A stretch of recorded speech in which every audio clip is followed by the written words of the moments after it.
Welcome back to another Mackem in the Middle podcast after another Sunderland game, another league game, and this time a win to talk about. And unlike the last two podcasts, I do think we will be purely focusing on the game, the performance, the selection, and everything around that, with a few extra things to add on, one of which we're going to get straight into straight away, John, because it happened before the game, and it was news that Alex Pritchard, well, I think there's three different sides to this story, one of which we haven't heard yet, which is obviously Alex Pritchard's. You've got the club statement, which I will get up at some point, and of course what Sky said as well, which is slightly different to what Sunderland suggested, but essentially Alex Pritchard wants to leave. And for those who do listen to the radio, Nick Barnes obviously said before the game that there was a lot of confusion about the situation. Apparently, I think a lot of fans think that the club tried to sell Pritchard in the summer, which is kind of true, but they weren't forcing him out the door. Pritchard asked to leave in the summer. No club came in for him, so he stayed. There's obviously interest in him now, and on Friday he told the club he's going to be unavailable for selection, ultimately refusing to play. And there's going to be a few different ways that people see this. One of which, obviously, Pritchard, he's had a good season for us. He's had a good time here at Sunderland, but ultimately, you can't refuse to play for a club. No, I think that's that's the main point. I'm sure he's happy to take our money, regardless of what's obviously gone on. Obviously, something has gone on. He'll probably feel he's been ill-treated. Not sure I 100% trust the club in the way that they deal with certain instances. I thought it was weird for Speakman to drop in about Pritchard getting a new contract the other day. It was a bit strange because we're weird on announcements. But yeah, refusing to play, that's a little bit sort of unforgivable for me, rather than sort of absolutely siding with him. I think for me, I don't think either of them have covered themselves in glory. The model is the model. We know what that is. We know, we're always made out to think Pritchard's about 40, when in fact he's 30. That's still relatively young, in a footballer, and he is a very, very good footballer. Is he going to get a 2 to 3 year deal here? Obviously not. The club aren't into that, but there's ways of dealing with that, and and just being honest and just saying, we obviously said to Danny Bart managed to find a club. Gooch the same, it probably with a heavy heart that they left, but they have to move on. Football does move on, and he's no different. He's no bigger than the club. Like I said, I don't think either of them have covered themselves in glory. And if we look at what happened, obviously the game and the result, there was sort of a bit of a unity, so it didn't really seem to affect, the performance. It could have been a lot worse. Players could have thought, well, Pritchard's been ill-treated, so, we can't have that. But there wasn't any of that. It was a very together performance. And it's just another, it's never dull being a Sunderland fan. I wasn't really up for the game too much. Obviously, I watched it, and you're sort of, looking at the team and you're thinking, oh, okay, right, still at right back and the usual team frustrations, which is normal. And then you see the statement about Pritchard and you're thinking, oh, just, even the club though, you come out and just say, oh, he's injured, just say, oh, he's unwell or he's unfit. Everyone else does it. It's all smoke screens. Just play it along. But it's a strange one. We know the PR is not very good from the club in a way. But yeah, I don't think either of them have covered themselves in glory. The good thing is, it's still 4 days to get some sort of solution. I'm sure he's not short of offers. But what will be. And yeah, that's my take on it, to be fair. Yeah, in a weird way. Because obviously, 2 days ago, if we'd had this conversation, we'd be like, we've got to keep Pritchard. He's got to be in the team. He's got to start games. He's got to do this, that, and the other. But in a way, is Pritchard leaving going to be a better thing for the team in the way that we set up? Because you look at the players that we've got, and especially the players that we use. You've got Job, who has played as a 10, and I'm not entirely sure if he played as a 10 yesterday or not. But he has played as a 10, he's played as a 9, he's played as a pretty much everything. But he said himself, the position he prefers is, kind of a 6, kind of an 8, where you're getting forward, you're contributing to an attack, you lose the ball, you you're back in defending. You've got Dan Neil, who again, a very similar type of player, probably more defensive than anything else. And then Ekwa, who started the season, especially pre-season, playing further forward, scored a few goals, obviously played further forward against Southampton, scored 2, and played a little bit further forward yesterday and obviously got another goal as well. And it does, in a way, suit the players we have more to not have to fit Pritchard into the team. Yeah, I mean, it opens up the door for other players. I think, Abdul-Jabbar hasn't always got, I wouldn't have said the fairest, crack at a game. Obviously, he's getting a bit more of a run now. Now, Patrick Roberts is out for a month or whatever, and you've got Al-Shish there, and you can tell there's a player in there, but these players need to be unlocked. Are they going to get unlocked when Pritchard's playing? Obviously not. Pritchard is a very, very good player. His set pieces are frustrating, but I think he's a very, very good player and good for the squad. In terms of that little bit of just know how, keep the ball, play for possession. That to me is a good thing. But Speakman the other day when I was listening to him didn't seem too, sure about that. Thinking, we should keep all the experience, and he was like, well, I don't really subscribe to all that. So if the model is get the youth and give the youth a chance, that is fine. Obviously, we know we still need. I think there's been times before where Corey Evans has played and just settled the game down, because you will get a game where it's a little bit of a, sort of a basketball match. Yesterday was a lot of chances, Stoke certainly had a lot of chances.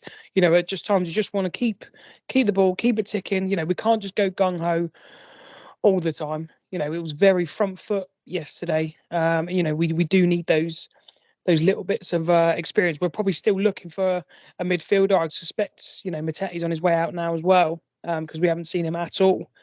And there's been no communication. He's injured. So I think I did see something yesterday that I think Bale said he had a knee injury. Yeah, but again, like you alluded to before, that could very much be smokescreen as well. Yeah, exactly. He's obviously away. Let's be honest. He's obviously not fancied. In the summer, he looked decent enough. The injuries are just, I think, just a bit too much now, and we've probably had enough. We can go and play elsewhere, and that, they're saying knee injury. Give that sort of same thing for Pritchard. I think give that.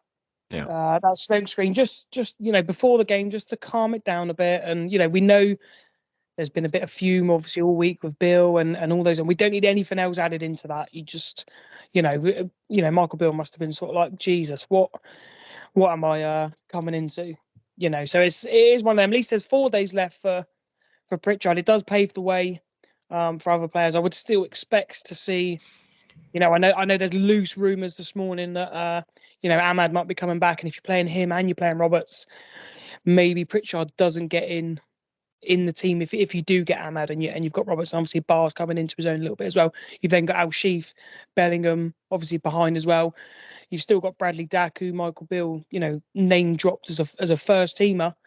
And then again, obviously back to the Pritchard thing. Why did we sign Dack and Al-Shish in the summer if they're both sort of those number 10s? If Pritchard was gonna stay, so again, it's very messy.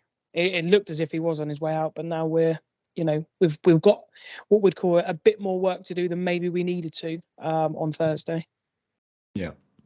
On the performance as a whole, obviously we'll briefly touch on transfers and what's going on with that towards the end, but we'll purely focus on the game today because there's a lot more positives based on Saturday than there are negatives. And ultimately, before we actually get into the performance, it was just massive to get 3 points, because just for everyone really, for Beale especially, he was probably praying the night before that, please let us win this game, because the backlash again would have been incredible. Fans, with everything that's gone on over the past month really, people are getting fed up. People are, like you said before, when if Sunderland were on TV, or if you go into a Sunderland game, for the past probably 16 months now, there's been a lot of excitement around it, and that's kind of dropped off a little bit recently. And of course, the league positioning as well, you don't want to fall too down the table. So to get them 3 points for probably about 150 different reasons is massive. Yeah, it is massive. there's probably a few key factors in that. I think, the frustration would be, Speakman saying that, playing good attacking football is part of the model, and if, we didn't see that against Hull. So, the fans, in fairness, all of us are right to be, aggrieved that we didn't play that, especially at home against a team who, you would fancy to beat, being, who we are. But yeah, yesterday, I think first and foremost, the 3 points, yeah, brilliant. I did see a lot of people saying, it's just all about the 3 points. I don't necessarily subscribe to that, because I think it does deserve a performance. And to be fair, I think on the whole, generally, I think they did deliver, to be fair. Sort of Bar stepped up, and, I thought, Jack Clark was unplayable. Poor Gooch must not know what happened. The Burstow just sort of holding the ball up. I don't know if he had his best game, but a goal doing the world of good, and it's confidence. Like we've always said though as well. Like Burstow played, and obviously we'll go on to the goal that he did score, which I think has actually gone down as his goal, thankfully.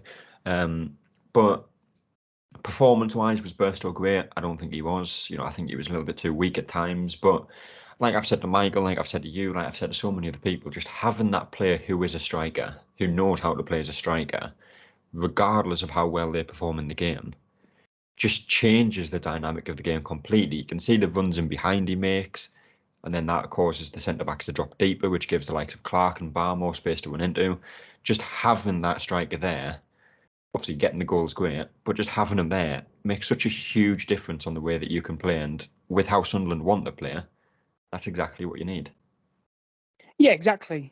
I thought, to be fair, the press was much better than it is normally. Normally it's quite slow and we sort of just pick our moments. But yesterday I thought it was quite full on. I think Stoke really did struggle at times once they managed to ping it through our midfield, which was a little bit lax, on the turnovers. But I thought the press was a lot higher. And like you say, with the striker occupying the centre back, they've got something to think about, as opposed to, shall we just go out and double up on Clark? I know Schumacher absolutely slated his players and say, the midfield was just walking at times. Yeah. Obviously, you can't really have that. But on the striker situation, 100% you want that focal point to hit, and it will bring players into the game. And as good as Jack Clark was yesterday, like, he wasn't involved in everything. It was, Ekwa, Bar, Dan Neil, Burstow, Roos at times getting, it's taking that pressure off of him. Jack Clark will know he's the best player, will know that his numbers are, no one's touching them. So you know what I mean? It does bring in the others. If we're playing with no striker, and we know it's an imbalance when we have Pritchard and Bellingham in the middle, there's no width. If you stretch it out wide, Abdullah Bar, obviously he's had his critics, some of it right, some of it wrong, but to show up and do what he did yesterday, if Roberts is fit, and the form he's been on at the moment, I don't think he comes straight back in if Bar can keep this level up. But yeah, like I say, going back to the original point, the striker thing is massive. Having that focal point for us to hit channels if we need. I know there was a lot more, or certainly more longer passing yesterday. It does help and does relieve the pressure off of us at times. Yeah. And I've just literally looked at a post there that, we talk about the performance, we talk about things that needed to change, and I'm sure people have seen this by now, but in terms of compared to our average performance, 25 less back passes, 66 less sideways passes, and 17 more long passes. Long passes usually make up 7% of our total passes. However, 14% of our passes on Saturday were long, which is obviously SSE analysis with that. But that just shows that we can play other ways. We don't have to play on the floor, and we don't have to play Patterson getting a goal kick, playing it to Ballard, back to Patterson, to O'Nien, back to Patterson.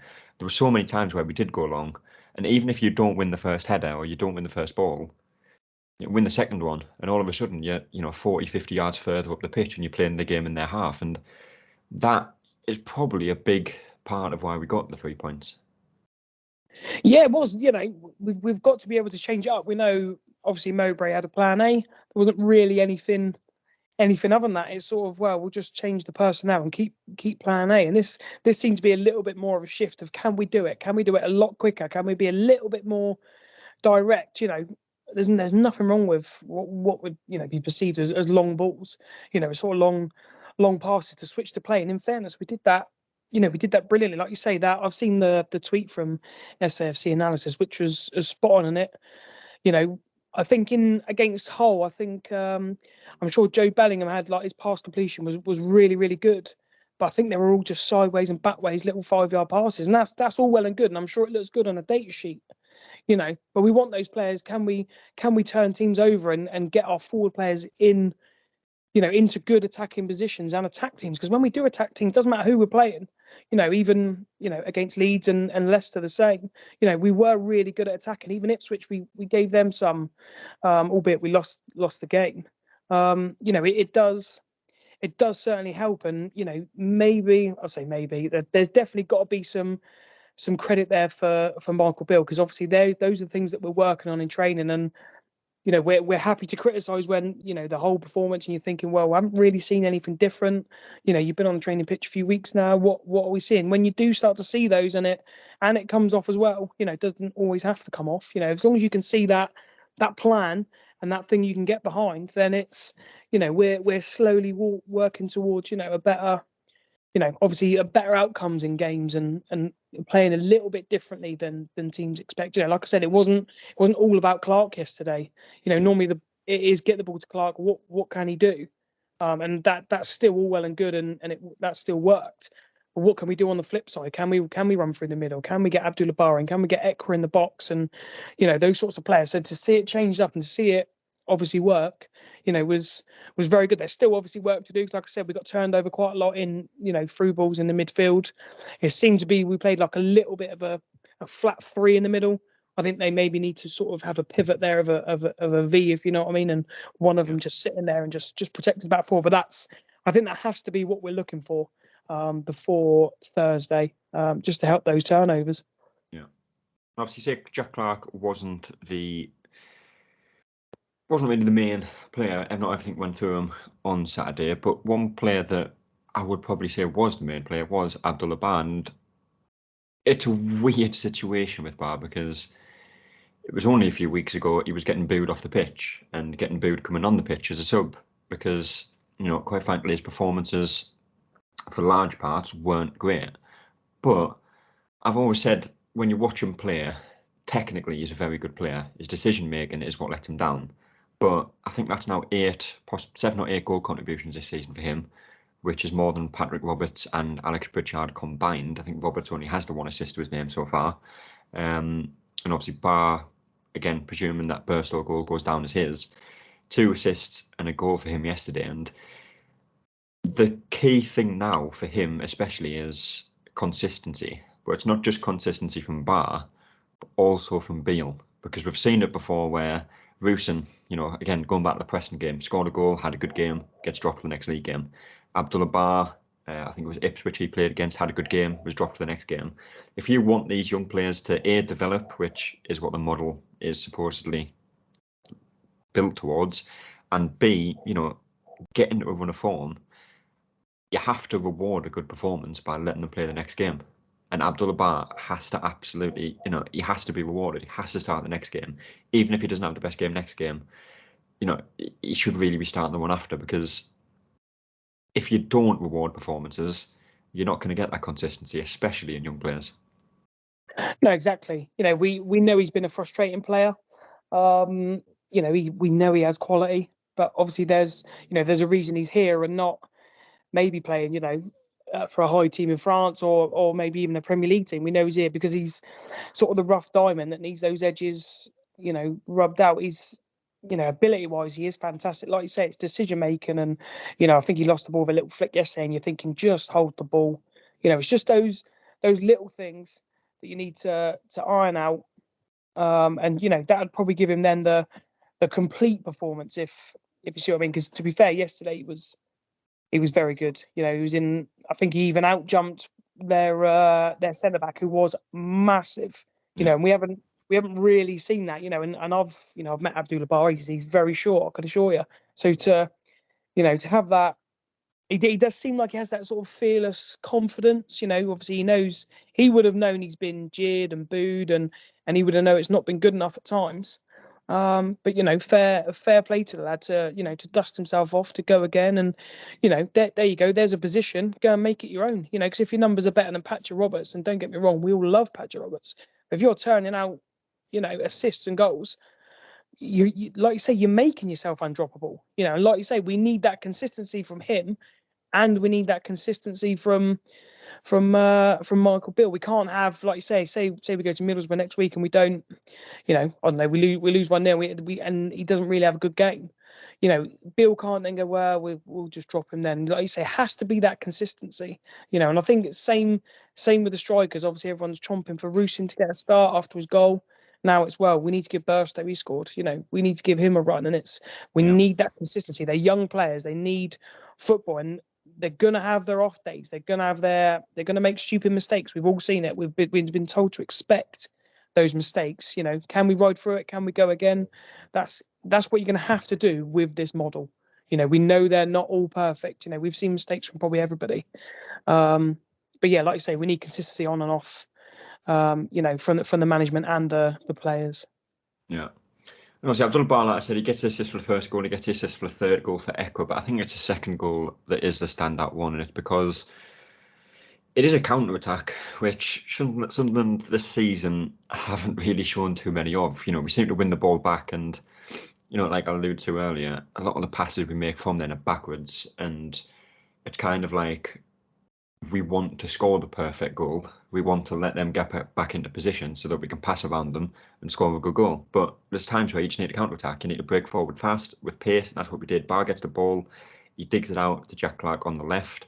It's an excellent ball forward. It's in front of Clark. He's running onto it. We counter. Clark plays it back in towards the middle, towards Abdullah Bar, and it's a very good, calm, composed finish. And that's it. That's something that we need to do more of. There's so many times where Clark will get the ball, whether it's on the break or not, and the options aren't really there for him. But again, I think Burstow was still on the pitch at this point. He makes the run straight through the middle into the penalty box, which occupies two centre-backs, which then leaves the space for Abdullah Bar to get the goal. And if we keep doing that, Bar's going to get goals. When Roberts comes back, he's going to get more goals. And, Jack Clark hasn't actually had too many assists this season. Obviously, he's been in fine form with goals, but if we keep playing like that, Clark will get the assists, and we're going to score so many more goals. Yeah, I don't think it matters who scores the goals as long as we do. If anything, yesterday I thought Jack Clark was probably a little bit unselfish. Some of the times I wanted him to just go for goal himself, but like you say, the second goal was.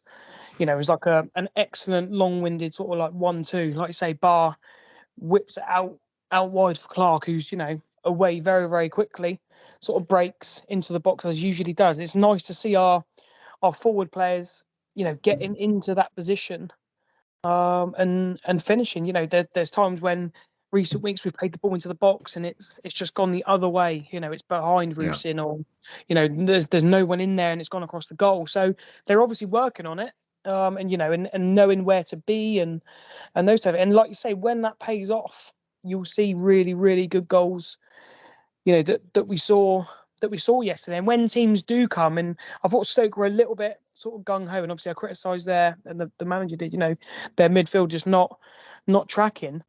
It's nice to see us finally punish teams, when we're on the attack. Right, let's be direct then, because we know we got the players. Even like Jack Clark will have two players on him. He can get past them. It's not a problem. So that still frees up someone in the middle. Can we get that? And can we do it quickly? And we will. You've got Bar doing the same, and add Patrick Roberts to that, add Al Sheesh to that. We've got a very, very exciting sort of forward play when we get it right. We know we scored some beautiful goals last season. Like you say, it's we need to go. I think playing the football we do, if we can work it out, we seem to be on the right track. Then I think we're going to see more of those goals. Yeah, and obviously it didn't finish 3-0 because it did finish 3-1, and it's an own goal that is unfortunate. And I'd have to watch it back, but I think I probably possibly put a little bit more blame on Patterson than Seal for that. Patterson just seemed to kind of let it go, but it didn't matter in the grand scheme of things. But what does matter is what happens over the next 3 or 4 days, because 28 days into January at the time of Gordon, 1:30, just to clarify in case anything happens today. And that hasn't been any incomings at all. And, I think the only outgoing has been Jefferson Bennett, which I'm not even sure if that one's been confirmed yet. But it's huge that we get the players that we need, because everyone can see, even since Beale came in and, the mood's been a bit low, performances haven't been as great, and results have not been the best as they could be. We still have the players there. We still have the ability to make something out of the season, whether it is the playoffs or whether we can go on a run and, even chase down the top two. I think it's 18 points still, I think, off second place, which, sounds like a lot, but if you win one and they lose one, or if you beat them, and it can very quickly come down. But Sunderland have to start making moves in the transfer window, and obviously Ahmad's been linked coming back. If we get him in, that will be a huge addition. We all know how good he was last season. We still need definitely that kind of holding midfield as the one and just sit in front of the defence, sweep things up, and kind of break the lines in between midfield and defence, and just any other additions where it increases the competition for that position, but also adds more quality into the team. So it's going to be an interesting 3 or 4 days, but as we've said earlier in the month, a huge window still. Yeah, I think it is. I think we know Speakman's come out and said promotion is the target, right? If it is the target, right, let's see what we can do. I think for me, we probably do need to be really busy. I think we still need that defensive midfielder. I'd even, maybe even take a loan, because that seems to be the way we're going at the moment. Just someone, just that little bit of nous who can, just keep it ticking over in games. We, like I say, yesterday Stoke had a lot of opportunities, and a better team probably punishes us at probably times where the game would just turn. So I think that's definitely what we got to be in for. I think a left back is, I think, probably one of the biggest, I would say, at the moment, because you can't rely on Elise and Sirkin. They're again, there's a reason why they're very good players, but there's a reason why they're here. So we do need a player back there, who's literally ready to go, and then we can obviously flick Trey Hume back to right back. Nothing against Silt, but we maybe need that. We need that balance of either side to be able to play, the way we play. If Pritchard's going, Dak's having his injury problems, do we maybe need to look at that? I mean, that's another thing. The wings, obviously, we've got Barr. Roberts has been injured, and we've got Clark. Bennett going out on loan. You're probably going to need a winger. I think we've been linked with, I think, the Palace lad, and there's another lad from Arsenal, so I wouldn't be against that. And then obviously the striker situation, it goes weird, every single week. I think we've seen all the strikers apart from Mayenda. So if he's not going to get a chance, he obviously needs a loan. Maybe Hemir the same, and you may be looking for another striker who can not necessarily bang in sort of 10 to 15 goals, but can be a real menace, in just unsettling centre backs, just being a pain. Holding, be a centre forward. Yeah, exactly. And it, just a seasoned one, just to, might do a few of the dark arts, keep the centre halves busy. And it lets the other players, play their game, and they can play off him. And I think that would really, really help us. But I think, I think the club are under a little bit of pressure because of obviously what I've just said. They're under pressure. In 4 days, can we fill those voids? We get to like sort of the end of the day on Thursday, and it'd be, well, we tried, but yeah. And then we've been told that, Speakman said himself, it's not finances holding us back, right? Okay, it's other clubs, but on the flip side, he's telling us as well, we plan for these, straight away, and who they're gonna go for and stuff. So I think there is massive pressure on well, we know that obviously the hierarchy have been under the microscope for the last sort of the few weeks. The people are sort of willing to look past that if we're winning games and the football's flowing. But unfortunately, it's not as much as it was. So they are under the microscope, and it'll be it'll be interesting to see. Sorry, what is their real ambition, because we know whoever we sign before Thursday will show us. And the outgoings, one of the Premier League teams could panic and, whacking a 25 million bid for Neil Ballard or Clark. And you, like I say, you probably can't even trust the hierarchy, and, we can't get someone in time, and you just never know. So it'll be really interesting to see, like say, how it all unfolds. Yeah. Well, that will be where all focus are turned for the next 3 or 4 days, because next game is in a week's time on Sunday, which is obviously Middlesbrough. They are right behind us in the table, I think. I'm not entirely sure if they have a game in hand or not. But again, it's another game you have to win for, again, just so many different reasons, for the positivity around the club, for your chance of the playoffs, and for Beale as well. So you've got to do what you got to do and have to win that game. Yeah, definitely. I mean, I don't like saying this because it's not my mentality at all, but I wouldn't even mind a point there.